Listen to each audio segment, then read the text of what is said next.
Hello കൂട്ടുകാരെ. അങ്ങനെ മഴത്തോരും മുമ്പേ സീരിയലിൻ്റെ പുതിയൊരു വിശേഷത്തിലേക്ക് എല്ലാവർക്കും സ്വാഗതം.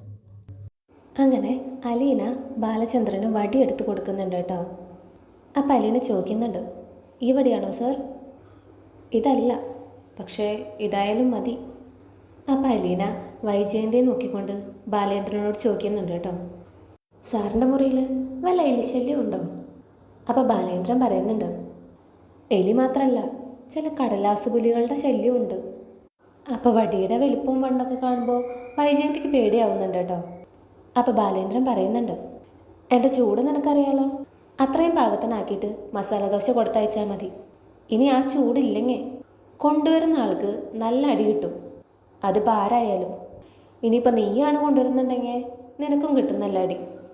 അപ്പം അലീന പറയുന്നുണ്ട്, എന്നെ തല്ലിക്കോ, എനിക്ക് ഒരു കുഴപ്പമില്ല. ഞാൻ ഇന്നേ വരെ ഒരച്ഛൻ്റെ തല്ല് കൊണ്ടിട്ടില്ല. ഇത് കേൾക്കുമ്പോൾ വൈജയന്തിക്ക് ദേഷ്യം വരുന്നുണ്ട് കേട്ടോ. അപ്പോൾ ബാലേന്ദ്രൻ പറയുന്നുണ്ട്, എന്നാൽ വേഗം പോയി ചൂട് മസാല ദോശ ഉണ്ടാക്കിയിട്ട് വാ. അങ്ങനെ അലീന മസാല ദോശ ഉണ്ടാക്കാനായിട്ട് അടുക്കളയിലേക്ക് പോകുന്നുണ്ട് കേട്ടോ. വൈജയന്തി ആണെങ്കിൽ വടി കണ്ട് പേടിച്ച് റൂമിലേക്കും പോകുന്നുണ്ട്. അങ്ങനെ വൈജയന്തി ശിവശങ്കര മേനോനെ ഫോൺ വിളിക്കുന്നുണ്ട് കേട്ടോ, പരാതി പറയാനായിട്ട്. ഞാനിവിടെ വലിഞ്ഞു കയറി വന്നതൊന്നല്ല ശിവേട്ടാ. ബാലേന്ദ്രൻ സിറ്റ് ഔട്ടിലിരുന്ന് കൈ കാണിച്ചപ്പോൾ കയറി വന്നതുമല്ല. അച്ഛനും അമ്മയും ആങ്ങളമാരൊക്കെ കൂടി ആഘോഷമാക്കി താലികെട്ട് കല്യാണം നടത്തി വിട്ടതാ എന്നെ. അപ്പം ശിവശങ്കരമേനോൻ ചോദിക്കുന്നുണ്ട്, അതിനിപ്പോൾ അവിടെ എന്താ സംഭവിച്ചേ? അപ്പോൾ വൈജയന്തി പറയുന്നുണ്ട്, ബാലേന്ദ്രനിപ്പോൾ എന്നെ വേണ്ട, എന്നെ കാണുന്ന ദേഷ്യം, എന്നോട് സംസാരിക്കാൻ ഇഷ്ടമല്ല. അപ്പം ശിവശങ്കരമേനോൻ വൈജയന്തിയെ ആശ്വസിപ്പിക്കാൻ നോക്കുന്നുണ്ട്. അയാളൊരു ഹാർട്ട് അറ്റാക്ക് കഴിഞ്ഞിരിക്കല്ലേ, ഒരു പേഷ്യൻ്റ് അല്ലേ, ഇപ്പോൾ ഹോസ്പിറ്റലിൽ നിന്ന് വന്നതല്ലേ ഉള്ളൂ. നീ ആളുകൾക്ക് കുറച്ച് സാവകാശം കൊടുക്ക്, കുറച്ച് ക്ഷമിക്ക് വൈജയ്. അപ്പം വൈജയന്തി പറയുന്നുണ്ട്, ക്ഷമിക്കാൻ പറ്റത്തില്ല ശിവേട്ടാ. ബാലേന്ദ്രൻ ഇപ്പം മക്കളെ പോലും വേണ്ട, എല്ലാത്തിനും അലീന മതി. മുകളിലത്തെ ഗസ്റ്റ് റൂമിലൂടെ താമസം മാറ്റിയ കാര്യം ഞാൻ പറഞ്ഞിരുന്നല്ലോ ചേട്ടനോട്. ഇപ്പം നാളേക്ക് 40 പ്രാവശ്യം അലീനനെ വിളിച്ചുകൊണ്ടിരിക്കും. അതിനുവേണ്ടി മാത്രം ഒരു കോളിംഗ് ബെല്ലും വെച്ചിട്ടുണ്ട്. അപ്പം ശിവശങ്കരമേനോൻ പറയുന്നുണ്ട്, അത് നല്ലതല്ലേ, അയാൾക്കൊരു ആവശ്യമുണ്ടെങ്കിൽ പിന്നെ തൊണ്ട പൊട്ടി വിളിക്കണ്ടല്ലോ, കോളിംഗ് ബെല്ലടിച്ചാൽ പോരെ. അതിന് കോളിംഗ് ബെല്ലടിക്കുമ്പോൾ ഞാനോ ബബിതയോ കയറി ചെന്നാൽ ഇഷ്ടപ്പെടുന്നില്ല. അലീനയുടെ മോന്ത തന്നെ കാണണം എപ്പോഴും. അത് കാരണം ഞങ്ങളെ വിലക്കിയേക്കാ. ബബിത ഇന്നലെ ഫുഡ് കൊണ്ട് ചെന്നപ്പോൾ അവളോട് ചൂടായി. സ്വന്തം മകൾ കൊടുക്കുന്ന ഫുഡ് വേണ്ട, അലീന കൊടുത്താൽ മതി. അപ്പം ശിവശങ്കരമേനോൻ പറയുന്നുണ്ട്, അയാൾക്ക് അതാ ഇഷ്ടം എന്നുണ്ടെങ്കിൽ അങ്ങനെ പോട്ടെ, അയാളൊരു രോഗിയല്ലേ, കുറച്ചൊക്കെ വിട്ട് കളയാം. അപ്പം വൈജയന്തി പറയുന്നുണ്ട്, അങ്ങനെ വിട്ട് കളയാൻ പറ്റത്തില്ല ശിവേട്ടാ. നാളെ എൻ്റെ മക്കൾ പോലും എന്നെ കുറ്റപ്പെടുത്തും, അമ്മ ഇതൊക്കെ അനുവദിച്ച് കൊടുത്തിട്ടല്ലേ എന്ന്. ഇന്ന് പാമ്പിനടിക്കുന്ന വടിയെടുത്തുകൊണ്ട് എൻ്റെ നേരെ വന്നു. നമ്മളെ ഇൻസൾട്ട് ചെയ്യല്ലേ ശിവേട്ട, അതിനൊരു അറുതി വരുത്തണ്ടേ? ആ അത് വേണം, തീർച്ചയായും വേണം. ഒരു കാര്യം ചെയ്യ്, ഞാനൊന്ന് രാജീവനോട് സംസാരിക്കട്ടെ. അപ്പോൾ വൈജയന്തി പറയുന്നുണ്ട്, ഞാൻ ഇനി ഇവിടെ നാണം കെട്ട് നിൽക്കത്തില്ല ശിവേട്ട, ഇന്ന് എന്നെ ഇവിടെ നിന്ന് ഇറങ്ങുക. അപ്പം ശിവശങ്കരമേനോൻ ചോദിക്കുന്നുണ്ട്, വീട്ടിൽ നിന്ന് ഇറങ്ങിയിട്ട് നീ എവിടെ പോകാനാ വൈജയ്? ഇല്ല ശിവേട്ട, എനിക്ക് ഈ അപമാനം താങ്ങാൻ വയ്യ, ഞാൻ എന്തായാലും ഇവിടെ നിന്ന് പോവാം. രണ്ടിലൊരു തീരുമാനം ഉണ്ടായിട്ടേ ഞാൻ ഇങ്ങോട്ട് തിരിച്ചു വരത്തുള്ളൂ. വൈജയ്, നല്ലതുപോലെ ആലോചിച്ചിട്ടേ ഓരോന്ന് ചെയ്യാവൂ. ഇത് ഞാൻ ആലോചിച്ച് കഴിഞ്ഞതാ. ഞാനും അലീനയും കൂടി ഒരുമിച്ച് ഈ വീട്ടിൽ വേണ്ട, ആരെങ്കിലും ഒരാൾ മതി. എന്നെ തടയാൻ ആരും നോക്കണ്ട. കല്യാണമേ വേണ്ടാന്ന് പറഞ്ഞിരുന്ന എന്നെ നിങ്ങളെല്ലാവരും കൂടിയല്ലേ ബാലേന്ദ്രൻ തലയിൽ കെട്ടിവെച്ചത്. അതിൻ്റെ ഫലമാണ് ഞാനിപ്പോൾ ഈ അനുഭവിക്കുന്നത്. ഞാൻ ഫോൺ വയ്ക്കുക ശിവേട്ടാ, എൻ്റെ ആങ്ങളമാർ 3 പേരും കൂടി ആലോചിച്ചൊരു തീരുമാനത്തിലെത്ത്. അങ്ങനെ പറഞ്ഞ് വൈജയന്തി ഫോൺ വെക്കുന്നുണ്ട് കേട്ടോ.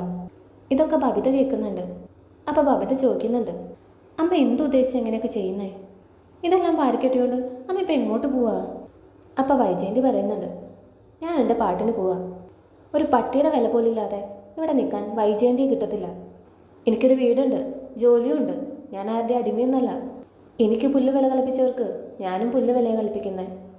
അപ്പോൾ ബബിത ചോദിക്കുന്നുണ്ട്, അമ്മ എങ്ങോട്ടാണ് പോകുന്നതെന്ന് പറ.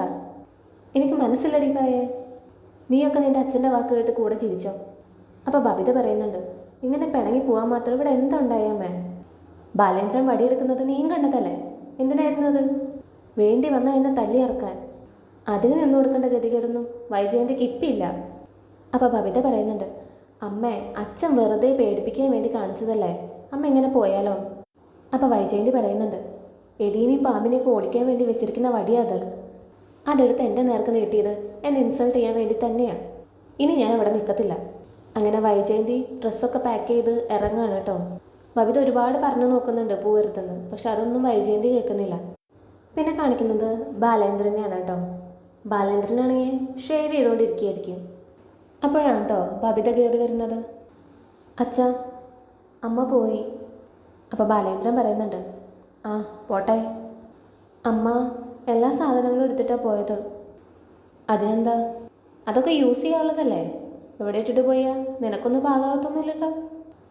അതല്ല അച്ഛാ, അമ്മിനി ഇങ്ങോട്ട് തിരിച്ചു വരത്തില്ലെന്ന് പറഞ്ഞിട്ടാ പോയേ. വേണ്ട, വരണ്ട, അതിന് നമ്മളാരും നിർബന്ധിക്കുന്നൊന്നുമില്ലല്ലോ. അപ്പോൾ ബബിത പറയുന്നുണ്ട്, അമ്മയില്ലെങ്കിൽ പിന്നെ ഈ വീട് എന്ത് വീടാ അച്ഛാ? അപ്പോൾ ബാലേന്ദ്രൻ പറയുന്നുണ്ട്, അമ്മയില്ലാത്ത വീട് അങ്ങനത്തെ വീടുകളും ഉണ്ട്. അപ്പോൾ ബബിത പറയുന്നുണ്ട്, അലീനെ എന്ത് അലീനാന്നോ? അലീന ചേച്ചി. ആ, അലീന ചേച്ചി. അലീന ചേച്ചിനെ പറഞ്ഞയച്ചാ അമ്മ തിരിച്ചു വരും. അപ്പോൾ ബാലേന്ദ്രൻ പറയുന്നുണ്ട്, അപ്പോൾ അച്ഛൻ പോവും, പിന്നെ അച്ഛനില്ലാത്ത വീടോ? ഇത് കേൾക്കുമ്പോൾ ബബിത ചോദിക്കുന്നുണ്ട്, എന്തിനാ അച്ഛൻ നിങ്ങൾ വെറുതെ വഴക്കിടുന്നേ? അപ്പോൾ ബാലേന്ദ്രൻ പറയുന്നുണ്ട്, വെറുതെ ഒരു വഴക്കല്ല മോളെ, വളരെ വളരെ ഗുരുതരമായിട്ടുള്ളൊരു വഴക്കാണ്. ഒരു കുടുംബം തകർത്ത് കുളം തോണ്ടാൻ വരെ കാരണമാവുന്നൊരു വഴക്കാത്. അപ്പോൾ ബബിത പറയുന്നുണ്ട്, അച്ഛനൊന്ന് ക്ഷമിച്ചാൽ ചിലപ്പോൾ. അപ്പോൾ ബാലേന്ദ്രൻ പറയുന്നുണ്ട്, ഇത് നീ പോയി നിൻ്റെ അമ്മയോട് പറയണം. അച്ഛൻ 22 കാലം ക്ഷമിച്ചു, ഇനി നിൻ്റെ അമ്മയോട് ക്ഷമിക്കാൻ പറയണം. അത് പിന്നെ അലീന ചേച്ചീനെ പിരിച്ചുവിടാതെ അമ്മ ഇനി തിരിച്ചു വരത്തില്ല. അപ്പോൾ ബാലേന്ദ്രൻ പറയുന്നുണ്ട്, വളരെ സന്തോഷം, വരണ്ട. അമ്മ എങ്ങോട്ടാ പോയെന്ന് പോലും അറിയത്തില്ല. അപ്പോൾ ബാലേന്ദ്രൻ കളിയാക്കിക്കൊണ്ട് പറയുന്നുണ്ട്, ശൂന്യാകാശത്തിലോട്ടായിരിക്കും, അത്ര സ്പീഡിലാണല്ലോ പോയത്. അങ്ങനെ ബബിത തിരിച്ചിറങ്ങി പോരുന്നുണ്ട് കേട്ടോ. ഇറങ്ങി വരുമ്പോൾ അലീന അവിടെ ഡൈനിങ് ടേബിളിൽ ഫുഡ് എടുത്തു വെക്കുന്നത് കാണും. അപ്പോൾ അലീനോട് പറയുന്നുണ്ട്, അമ്മ പോയി. എങ്ങോട്ട് പോയി? എനിക്കറിയില്ല, ഡ്രസ്സും ബാഗും എല്ലാം എടുത്തിട്ടാണ് പോയേ. അപ്പോൾ അലീന ചോദിക്കുന്നുണ്ട്, അതിന് ഞാൻ എന്ത് വേണം? നീ ഒറ്റ ഒരുത്തുകാരനാണ് അമ്മ പോയത്, അതിന് ഞാൻ മേഡത്തിന് എന്ത് ചെയ്തു? നീ ഇവിടുന്ന് പോയില്ല, അതന്നെ. പോകാമെന്ന് 100 വട്ടം പറഞ്ഞത് മാത്രമേ ഉള്ളൂ. നീ ഇവിടുന്ന് പോവാതിരുന്നോണ്ടാ അമ്മ പോയത്. മോള് പോയി അച്ഛനോട് പറ എന്നെ പറഞ്ഞയക്കാൻ. അതിന് അച്ഛൻ സമ്മതിക്കത്തില്ലല്ലോ. അച്ഛനിപ്പോൾ അമ്മയെക്കാളും വലുത് നീയാണല്ലോ. മോളെ, നിൻ്റെ അച്ഛനും അമ്മയും തമ്മിലുള്ള വഴക്കിൽ എന്നെ വെറുതെ വലിച്ചിടണ്ട. ഞാനില്ലെങ്കിലും ഈ മത്സരം നടന്നുകൊണ്ടേയിരിക്കും. ഞാൻ പോയാലും നിങ്ങൾക്ക് രണ്ടിലൊരാളെ നഷ്ടപ്പെടും. ഓ, അത് ഞങ്ങളങ്ങ് സഹിച്ചോളാം. അപ്പം അലീന ചോദിക്കുന്നുണ്ട്, നീ എന്തറിഞ്ഞുകൊണ്ട് ഈ സംസാരിക്കുന്നേ? നിനക്കാകെ അറിയാവുന്നത് നിൻ്റെ കോളേജും കൂട്ടുകാരൊക്കെ അല്ലേ. ആദ്യം പോയി നീ നിൻ്റെ അമ്മയോട് സംസാരിക്കും, എന്തെങ്കിലും തെറ്റു പറ്റിയിട്ടുണ്ടോയെന്നും. അമ്മ നല്ലതാണെങ്കിൽ നിനക്ക് ഉത്തരം കിട്ടും. അങ്ങനെ പറഞ്ഞ് അലീന അവിടുന്ന് പോരുന്നുണ്ട് കേട്ടോ. പിന്നെ കാണിക്കുന്നത് മുത്തശ്ശീനെയാണ് കേട്ടോ. അപ്പോൾ അലീന വന്ന് കാര്യം പറയുന്നുണ്ട്, മുത്തശ്ശി, മേഡം ഇവിടുന്ന് പോയിന്ന്. അവൾ എങ്ങോട്ട് പോകാനാ? കൊല്ലപ്പള്ളിയിലേക്കായിരിക്കും. അതിനിപ്പോൾ എന്നതാ ഉണ്ടായേ? പിന്നെ വഴക്കായോ? വഴക്ക് പഴയത് തന്നെയാണ്. മേഡം പെട്ടിയും കടയ്ക്ക് എല്ലാം എടുത്തുകൊണ്ടാണ് പോയേക്കുന്നത്. ശോ, അവൾ എന്നോടൊരു വാക്ക് പറഞ്ഞില്ലല്ലോ. അപ്പം അലീന പറയുന്നുണ്ട്, ബാലേന്ദ്രൻ സാർ എന്തെങ്കിലും കാണിച്ചാൽ അതിന് ഞാനാണോ ഉത്തരവാദി? അതിന് അവൻ എന്നാ ചെയ്തിട്ട് അവൾ പോയത്? അപ്പം അലീന പറയുന്നുണ്ട്, ഒരിത്തിരി ക്ഷമിച്ചാൽ തീരാവുന്ന പ്രശ്നമേ ഉള്ളൂ മുത്തശ്ശി. ബാലേന്ദ്രൻ സാറിന് വേറെ ആരും ഫുഡ് കൊടുക്കുന്നത് ഇഷ്ടമല്ല, ഞാൻ കൊടുത്താൽ മതി. എന്തിനാ അതിനിടയ്ക്ക് കയറുന്നേ? അപ്പം മുത്തശ്ശി ചോദിക്കുന്നുണ്ട്, ആരെടയിൽ കയറിയത്? അത് പിന്നെ മേഡം ബബിതയെ കൊണ്ട് ഫുഡ് കൊടുപ്പിച്ചു. ബാലേന്ദ്രൻ സാറ് അത് വേണ്ടാന്ന് പറഞ്ഞു. അപ്പം മേഡം വാശി കയറി അവളെ കൊണ്ട് മാത്രമേ ഫുഡ് കൊടുപ്പിക്കൂന്നായി. ബാലേന്ദ്രൻ സാറ് പാമ്പിനെ തല്ലുന്ന വടിയെടുത്തപ്പോൾ മേഡം സ്ഥലം വിട്ടു. അപ്പം മുത്തശ്ശി പറയുന്നുണ്ട്, ഇതെന്നതൊക്കെയാണ് ഇവിടെ നടക്കുന്നേ? മനുഷ്യരോട് പറയാൻ കൊള്ളാവോ? ഞാനൊക്കെ കുഞ്ഞിരാമേട്ടനെ എതിർത്ത് ഒരു വാക്ക് പോലും പറഞ്ഞിട്ടില്ല. അതിനുള്ള ധൈര്യമില്ലായിരുന്നു. ആ സ്ഥാനത്താ വൈജയന്തി ബാലേന്ദ്രനെ വെല്ലുവിളിക്കുന്നേ. ഓ, കാലം പോയൊരു പോക്കേ. അപ്പം അലീന പറയുന്നുണ്ട്, ഞാൻ ഭക്ഷണം കൊടുക്കണം എന്നുള്ളത് ബാലേന്ദ്രൻ സാറിൻ്റെ ഒരു വാശിയാണ്. ആ വാശിയൊന്ന് അംഗീകരിച്ചു കൊടുത്താൽ മേഡത്തിന് എന്നതാ നഷ്ടം? ഭർത്താവ് എന്നൊരു വിചാരം വേണ്ടേ? അത് മാത്രമല്ലല്ലോ, ആളൊരു രോഗിയല്ലേ. അപ്പം മുത്തശ്ശി ചോദിക്കുന്നുണ്ട്, ഇപ്പോൾ അവൾ ചാടിത്തുള്ളി പോയിട്ട് എന്നെ ചെയ്യാനാ? എന്നെ ഈ വീട്ടിൽ നിന്ന് ഇറക്കി വിടാതെ മേഡം അടങ്ങത്തില്ല മുത്തശ്ശി. ഞാൻ ഇവിടെ നിന്ന് പോവാന്ന് വിചാരിച്ചാൽ സാറോട്ട് സമ്മതിക്കത്തുമില്ല. അപ്പം മുത്തശ്ശി ചോദിക്കുന്നുണ്ട്, പറയാതെ പോയാലോ കുഞ്ഞ്? അപ്പം അലീന പറയുന്നുണ്ട്, പറയാതെ പോവാൻ അറിയാഞ്ഞിട്ടല്ല മുത്തശ്ശി. അങ്ങനെ ഞാനിവിടുന്ന് പോയാൽ സാർ എങ്ങനെ പ്രതികരിക്കുമെന്നറിയില്ല. ചിലപ്പോൾ എല്ലാവരെയും ഇറക്കി വിട്ട് വീടും പൂട്ടി സാറിൻ്റെ പാട്ടിന് പോവും. എന്ത് ചെയ്യാൻ പറ്റും? അപ്പം മുത്തശ്ശി ചോദിക്കുന്നുണ്ട്, അങ്ങനെ പറഞ്ഞോ അവൻ? അപ്പം അലീന പറയുന്നുണ്ട്, ഒരു തവണ സൂചിപ്പിച്ചു. അപ്പം മുത്തശ്ശി പറയുന്നുണ്ട്, എനിക്ക് പോകാൻ ഒരു സ്ഥലം ഉണ്ടായിരുന്നെങ്കിൽ ഞാൻ പോയേനെ. അയ്യോ, കമലായിട്ട് അടുത്തോട്ട് പോകുന്ന കാര്യം എനിക്ക് ആലോചിക്കാനേ വയ്യ. എൻ്റെ ഗതികേടെന്നല്ലാതെ എന്നാ പറയാനാ? അപ്പം അലീന പറയുന്നുണ്ട്, മാഡം പോയത് വലിയ വഴക്കായിട്ട് വരികയാണെങ്കിൽ ഞാൻ പോവും കേട്ടോ. എനിക്കും തോന്നുന്നുണ്ട് മോളെ, അതാ നല്ലതെന്ന്. അത് കേൾക്കുമ്പോൾ അലീനയ്ക്കും വിഷമാവുന്നുണ്ട് കേട്ടോ. പിന്നെ കാണിക്കുന്നത് വൈജയന്തിനാണ് കേട്ടോ. വൈജയന്തി നേരെ പോയത് കൊല്ലപ്പള്ളിയിലേക്കാണ്. അപ്പം കമല ചോദിക്കുന്നുണ്ട്, എന്താ വൈജയന്തി എവിടെ? അപ്പോൾ വൈജയന്തി പറയുന്നുണ്ട്, ഇതെൻ്റെ വീടാ, എനിക്ക് എപ്പോൾ വേണമെങ്കിലും ഇങ്ങോട്ട് വരാം. ഞാൻ ജനിച്ചു വളർന്ന തറവാടാ ഇത്. അപ്പം കമല പറയുന്നുണ്ട്, ഷടാ, അല്ലെന്ന് ആരെങ്കിലും പറഞ്ഞോ? ഏത് പാതിരാത്രി വേണമെങ്കിലും നിനക്ക് കയറി വരാം. അപ്പോൾ വൈജയന്തി അകത്തോട്ട് കയറി പോകുന്നുണ്ട് കേട്ടോ. വൈജയന്തിയുടെ കയ്യിലെ ഷൂട്ട് കേസൊക്കെ കണ്ടിട്ട് കമലയ്ക്ക് കാര്യം ഏകദേശം മനസ്സിലായി. അപ്പോൾ വൈജയന്തി പറയുന്നുണ്ട്, ഞാൻ ശിവേട്ടനെ വിളിച്ചിരുന്നു, എന്നിട്ടാണ് ഞാൻ ഇങ്ങോട്ട് പോരാൻ തീരുമാനിച്ചേ. ആണോ? ശിവേട്ടൻ എന്നോടൊന്നും പറഞ്ഞില്ല. നീ പിണങ്ങി പോന്നതാണോ? ഞാൻ ഇറങ്ങിപ്പോന്നതാ.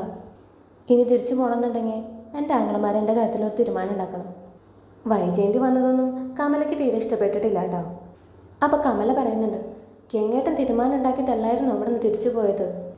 അത് കൊള്ളാം, എൻ്റെ ചെകിടത്തടിച്ച് എന്നെ ചീത്ത പറഞ്ഞിട്ട് പോവായിരുന്നോ വേണ്ടത്? അതിൻ്റെ ഫലവാ ഞാനിപ്പോൾ അനുഭവിക്കുന്നത്. അപ്പോൾ കമല കളിയാക്കിക്കൊണ്ട് പറയുന്നുണ്ട്, അത് ശരിയാ, ഗംഗേട്ടൻ അങ്ങനെ ഒരു കുഴപ്പമുണ്ട്. സ്വന്തം പെങ്ങളാണെന്നോ അനിയനാണെന്നോ ഒന്നും നോക്കത്തില്ല, ന്യായത്തിൻ്റെ ഭാഗത്തേ നിൽക്കൂ. അത് ശരി, എന്നെ തല്ലിയതും വഴക്ക് പറഞ്ഞതും ബാലേന്ദ്രൻ്റെ പക്ഷം പറഞ്ഞ് സംസാരിച്ചതൊക്കെ ന്യായമാണെന്നാണോ കമലടുത്തി പറയുന്നേ? അപ്പം കമല പറയുന്നുണ്ട്, ഒരിക്കലുമല്ല. പിന്നെ നമ്മുടെ ന്യായമല്ലല്ലോ ഗംഗേട്ടൻ്റെ ന്യായം, അതാ ഞാൻ ഉദ്ദേശിച്ചത്. ഇപ്പം എന്നതാ അവിടുത്തെ പ്രശ്നം? ബാലേന്ദ്രൻ ഹോസ്പിറ്റലിൽ നിന്ന് ഡിസ്ചാർജായി വന്ന അന്ന് മുതൽ പ്രശ്നമാണ്. അപ്പം കമല പറയുന്നുണ്ട്, മനു ഉണ്ടായിരുന്നല്ലോ ബാലേന്ദ്രൻ ഡിസ്ചാർജ് ആയപ്പോൾ. അവൻ വന്നപ്പോൾ ഞാൻ അവനോട് ചോദിച്ചായിരുന്നു അവിടെ എന്തെങ്കിലും പ്രശ്നമുണ്ടോയെന്ന്. അപ്പോൾ അവൻ പറഞ്ഞത് എന്താണെന്നറിയോ? ആൻറ്റിക്ക് 2 അടിയുടെ കുറവുണ്ട്, അത് അങ്കിൾ എപ്പോഴെങ്കിലും കൊടുത്തോളുന്നു. ഇത് കേൾക്കുമ്പോൾ വൈജയന്തി പറയുന്നുണ്ട് കേട്ടോ, അവൻ അങ്ങനെ പറഞ്ഞോ? അവൻ അങ്ങനെ പറഞ്ഞതിൽ അതിശയമൊന്നുമില്ല. അലീനയിലാണല്ലോ അവൻ്റെ കണ്ണ്. അവളുടെ വിഷമം, അവളുടെ കണ്ണീര്, അവളുടെ ലീവ്, അതൊക്കെയാണ് അവന് ഏറ്റവും വലിയ പ്രശ്നങ്ങൾ. മറ്റുള്ളവരുടെ വേദനയും വിഷമവും കാണാൻ അവന് കണ്ണില്ല. ഇത് കേൾക്കുമ്പോൾ കമലയ്ക്ക് ദേഷ്യം വരുന്നുണ്ട് കേട്ടോ. നിന്റെ വേലക്കാരെ നിനക്ക് നിലക്ക് നിർത്താൻ പറ്റാത്തതിന് മനു എന്ത് ചെയ്തു? അവനെ നീ വെറുപ്പിച്ചതുകൊണ്ടാണ് അവൻ ബാലേന്ദ്രൻ്റെ അവളെയും സൈഡ് പഠിക്കുന്നത്. ആൻറ്റീന്ന് വെച്ചാൽ എന്തൊരു ഇഷ്ടമായിരുന്നു അവന്. അപ്പം വൈജയന്തി പറയുന്നുണ്ട്, ആ ഇഷ്ടമൊക്കെ അലീനനെ കണ്ടപ്പോൾ തീർന്നു. അവളുടെ സൈഡിൽ നിൽക്കുന്നവർ മനുവല്ല ഏതവനായാലും എൻ്റെ ശത്രുവാണ്. അപ്പം കമല ചോദിക്കുന്നുണ്ട്, നിനക്ക് എന്തുകൊണ്ടാണ് വൈജയ് അവൾ ആ വീട്ടിൽ നിന്ന് പറഞ്ഞയക്കാൻ പറ്റാതെ പോയത്? മനു കാരനാണോ? അപ്പം വൈജയന്തി പറയുന്നുണ്ട്, അവനും പങ്കുണ്ട്. അവനാണല്ലോ അവൾ അങ്ങോട്ട് കൂട്ടിക്കൊണ്ടു വന്നത്. നീ ഇവിടുത്തെ പണി നിർത്തിക്കോ, മതിയാക്കി പൊക്കോന്ന് അവനൊരു വാക്ക് പറഞ്ഞാൽ അവൾ എപ്പോഴേ പോയേനെ.